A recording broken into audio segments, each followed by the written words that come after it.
Not every weekend getaway ends with happy memories. Some of them end with a haunting you can never escape. The stories you're about to hear aren't horror movies. They're memories. They're screams in the night. They're the moment you realize someone is watching you. These are two true stories told by people who came face to face with the unexplainable. A vacation deep in the woods, and a nameless boat. You might laugh as you listen, but when night falls and you're all alone, you might think differently. Story 1. The Call from the Depths of the Lake. It was Memorial Day weekend, and 6 of us decided to rent a secluded lakefront cabin deep in the woods of North Carolina. I found it on Airbnb. The listing showed a wide deck with a hot tub overlooking a still lake, no neighbors for miles, and a fire pit surrounded by Adirondack chairs.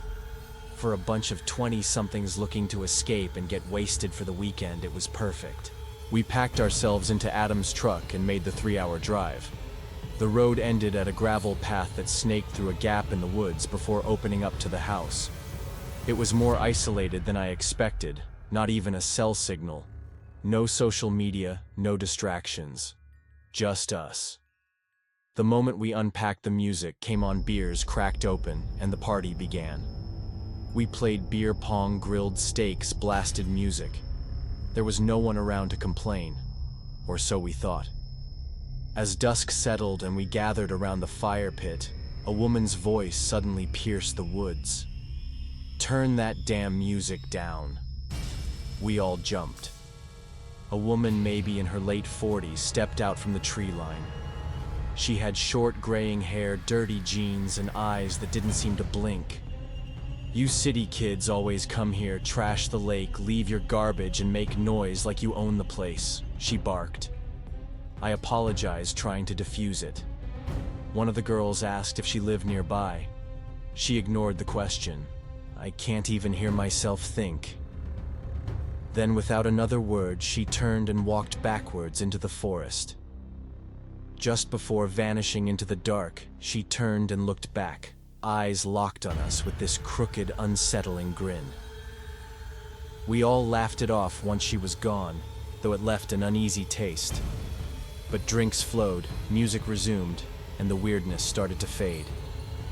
Until we heard it. Help. Someone or something was calling from the lake. We muted the speaker. Everyone froze. "Is someone out there?" I yelled. A voice replied, "Yes. Please help me." Adam and I grabbed the kayak resting near the water and paddled out, voices urging us to keep coming. But the further we rowed, the more distant the voice became, echoing, changing, one moment deep and male, the next frail and female. We chased it for what felt like forever. Our flashlight reflected on something floating ahead, a small orb or light. Then it vanished. And then we heard screaming, real, raw, terrified screaming coming from the cabin. We paddled back as fast as we could.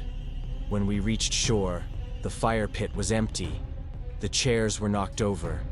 One beer bottle shattered on the deck. No one was there. Not a single soul. We called out, ran inside. Nothing. Then we followed the only clue we had, a trail of footprints leading toward the woods, like someone had been dragged. Panicked, we drove until we spotted the faint glow of a nearby cabin. We ran to it, knocked, rang the doorbell. No answer. Curious, I looked through the front window. My heart nearly stopped. There she was, the woman from earlier, standing dead center in the living room, still as stone, staring out the window, at us. She didn't blink. She didn't move. But then she did something that chilled me to my core. She leaned her head sideways, then softly tapped her forehead 3 times against the glass, and smiled. My phone buzzed. It was Rich, one of our friends. There were 2 guys in the woods, he whispered, breathless. Masks, axes. We ran. The girls screamed. We're hiding near the road. One of us is on with 911. And then the call dropped.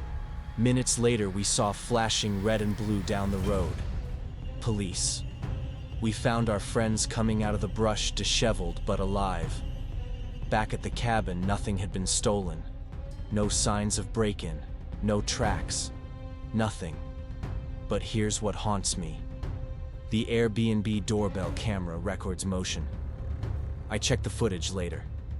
The last clip just before the power cut shows a dark silhouette standing at the edge of the dock staring out over the water. No movement, no sound, just watching. Story 2. The Nameless Boat. It was Memorial Day weekend of 2021, just as the world was beginning to breathe again after the worst of the pandemic. My friends and I, like everyone else, were looking to celebrate. Jacob, one of our closest friends, was born into money. His dad owned a massive house on the bay, and more importantly, a yacht-sized boat that Jacob had free rein to use. That weekend, there was a massive boat party happening out on the bay. Dozens of boats all tied together, people drinking waist-deep in the water, music booming in every direction. We were out there all afternoon. The sun burned into the horizon while the drinks kept flowing. I lost count around beer number 8, and unfortunately, so did Jacob. By the time the sun dipped below the water, most of the boats had untied and made their way home. We were the last one floating. Jacob was passed out in the cabin, and the rest of us, Tony, Mikey, and I, waited hours for him to sober up. When he finally stirred, he seemed steady enough to steer, so we slowly made our way toward the canal that led to his dock. That's when we noticed it. A boat behind us. No music. No flag. No name. It followed at a distance, then matched our turns perfectly into the canal. Jacob's hands tightened on the wheel. He muttered, "Is that the Bay Police?" He was still technically over the limit. If he got pulled over, he'd lose his license. Maybe worse. We all held still, avoiding sudden moves. The canal is a no-wake zone, so we had to go slow. Painfully slow. And yet the boat behind us crept closer and closer. As we reached Jacob's dock, he swung the boat into position. The other boat pulled alongside, just enough to be visible. 3 men stood silently at the stern, all staring directly at us. No uniforms, no smiles, no expression at all. Jacob leaned closer and whispered, "I don't know these guys. I know every boat on this canal, and that one I've never seen before." As their boat passed us, none of them said a word. Their eyes never left us until they disappeared around the bend. We thought that was it. But 10 minutes later, as we sat by the pool behind Jacob's house, sipping cheap beer and trying to decompress, that same boat cruised by again, even slower this time. All 3 men, still staring. No lights, no sound, just presence. We went inside not long after. The house was empty. Jacob's parents were gone for the weekend, and we decided to crash early. That night I woke up suddenly.